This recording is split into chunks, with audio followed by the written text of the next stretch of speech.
You send $1,000 to your family back home. Your bank tells you the transfer fee is just $30.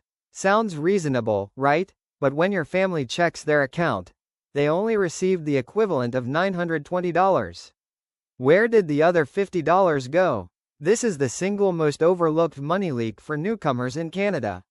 Today I'm showing you exactly how international transfers really work, which services actually save you money, and how to send money home without losing hundreds of dollars a year to hidden costs. Here's the thing almost nobody explains clearly. When you send money internationally, there are two separate costs. The first is the transfer fee, the number most companies advertise loudly. The second is the exchange rate markup, the gap between the real exchange rate and the rate the company actually gives you. This second cost is almost always bigger, and it's almost always hidden. A traditional bank wire can quietly take $45 to $80 out of a $1,000 transfer once you add the wire fee and the marked up exchange rate together. That's money your family never sees, and you'd never know unless you compared it to the real market rate. Before comparing services, you need to know one term, the mid-market rate. This is the actual, real exchange rate, the same one banks use when trading with each other. It's what you'd see if you Googled USD to INR exchange rate right now.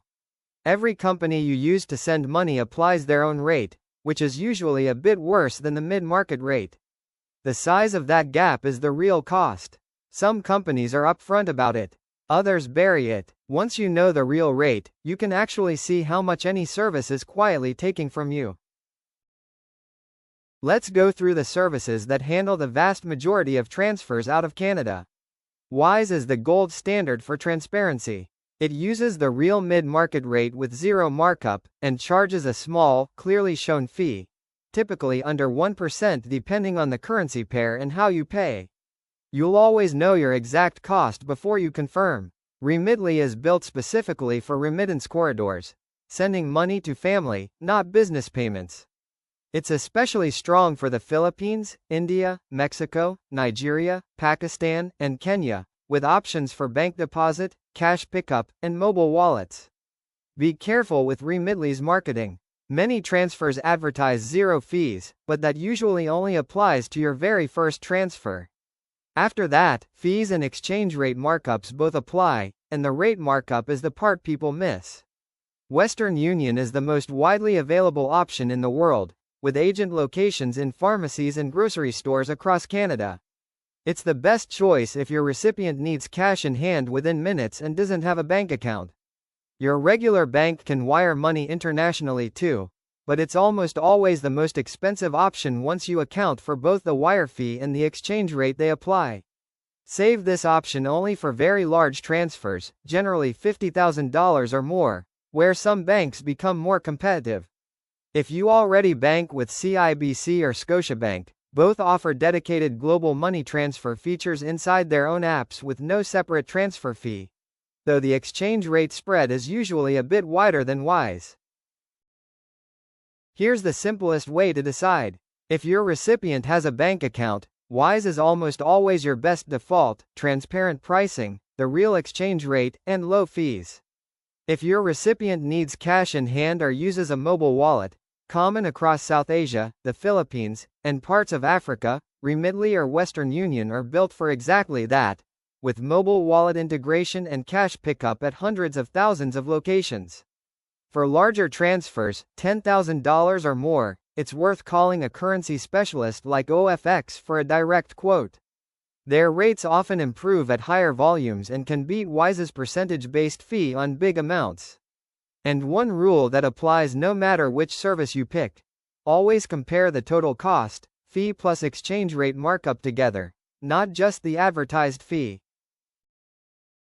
When you're setting up a new service for the first time, don't send your full amount right away. Link your Canadian checking account. Most services use Interac e-transfer or direct bank linking, with no wire fee to fund the transfer.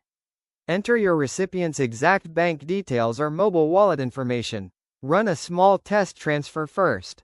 It costs very little and confirms the recipient details are correct before you commit a larger amount. Once that test clears, you can send with confidence going forward. One quick thing worth knowing: in Canada, any international transfer of $10,000 CAD or more gets automatically reported to FINTRAC, Canada's financial monitoring agency. This isn't a tax, and it's not something to worry about. It's a standard anti-money laundering rule that applies to everyone, citizens and newcomers alike. If you're sending a large legitimate transfer, like a down payment to family, or proceeds from selling property back home, this reporting happens automatically in the background. You don't need to do anything extra. To recap, the real cost of sending money home is almost always the exchange rate, not the fee. Wise is the strongest default if your recipient has a bank account. Remitly and Western Union shine for cash pickup and mobile wallets. And always run a small test transfer before sending a large amount through a new service. This is one of those small habits that quietly saves you hundreds of dollars a year, money that can go straight back into your savings, your TFSA, or your emergency fund instead of disappearing into a bad exchange rate. I'll see you in the next one.